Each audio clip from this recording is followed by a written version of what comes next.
Welcome to 9V news. నా పేరు సుమలత.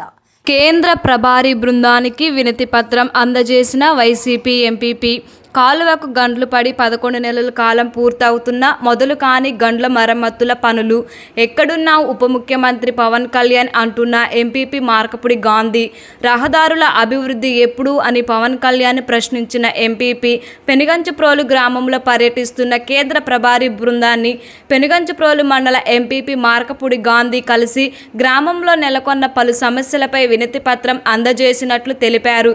ఈ సందర్భంగా ఆయన కార్యాలయంలో విలేకరులతో మాట్లాడుతూ కూటమి ప్రభుత్వం వైఫల్యాలను ప్రశ్నించారు. నమస్కారం. ఈరోజు సెంట్రల్ ప్రభారీ ఆఫీసర్ గారు మన పెనుగంచిప్రోలు మండలాన్ని పరిశీలన చేయడానికి రావడం జరిగింది యాస్పిరేషన్ బ్లాక్లో భాగంగా. అయితే వారు వచ్చిన తర్వాత అంటే మండలంలో ఈ రాష్ట్రంలో 15 మండలాలు వెనుకబడి ఉంటే అందులో మన జిల్లాకు వచ్చి ఇబ్రహీంపట్నం పెనుగంచిప్రోలు మండలాలు 40 ఇండికేటర్స్లో వెనకబడ్డాయి అని చెప్పి వాటి పనితీరు ఎలా ఉంది అని చెప్పి పరిశీలన చేయడానికి వచ్చారు. దానిలో భాగంగా ఈ రోజున మరి మండల పరిషత్ ప్రెసిడెంట్గా నేను కూడా ఆ కార్యక్రమంలో పాల్గొనడం జరిగింది. వారికి 2 ముఖ్యమైన రిప్రజెంటేషన్ను ఇవ్వడం జరిగింది. ముఖ్యంగా ఏంటంటే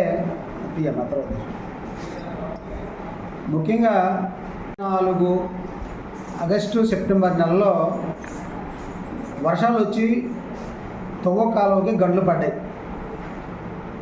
డిసెంబర్లో 2024 డిసెంబర్లో జిల్లా పరిషత్ మీటింగ్ జరిగితే ఆ మీటింగ్లో సాక్షాత్తు ఉమ్మడి జిల్లా మంత్రి అయినటువంటి కొల్లు రవీంద్ర గారు ఆ మీటింగ్లో ఉండడం జరిగింది. ఆ మీటింగ్లో నేను అడిగాను, సార్ ఇట్లా తువ్వకాలో గండ్లు పడి దాదాపుగా 41 చోట్ల గండ్లు పడితే 800-900 ఎకరం ఎఫెక్ట్ అవుతుందండి.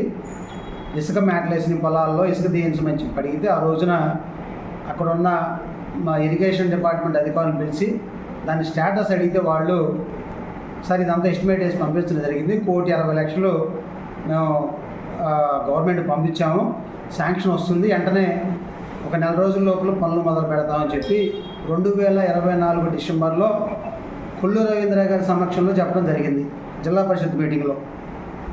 అప్పటి నుండి ఇప్పటికీ దాదాపుగా 11 నెలల కాలం.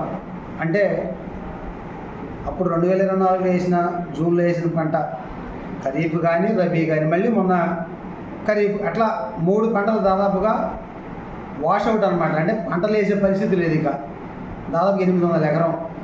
మరి రైతు ప్రభుత్వం రైతుల కోసం ఏదో చేస్తుందని చెప్పుకున్న ప్రభుత్వం మరి రైతులకు కనీసం 1,60,00,000 రూపాయలు పెట్టి మరి మట్టి పోయించలేని దౌర్భాగ్యమైన పరిస్థితులు ఉందని చెప్పి నేను ఈ రోజున మరి మా ఇక్కడ ఇచ్చేసిన ఆఫీసర్ గారికి సెంట్రల్ ఆఫీసర్ గారికి ఒక మాట చెప్పడం జరిగింది.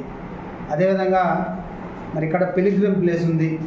అమ్మవారి దేవస్థానానికి వేలాది మంది వస్తూ ఉంటారు. తెలంగాణ నుంచి, వివిధ రాష్ట్రాల నుంచి, మన రాష్ట్రం నుంచి కూడా వస్తూ ఉంటారు. మరి వారు రావాలంటే మక్కపేట రోడ్డు, ఇటు ముళ్ళపాడు రోడ్డు, అటు నుంచి మెదక్ నుంచి వచ్చే రోడ్లు, మరి ప్రతి రోడ్డు కూడా డ్యామేజ్ అయ్యింది. దాదాపుగా సంవత్సర కాలం అయింది.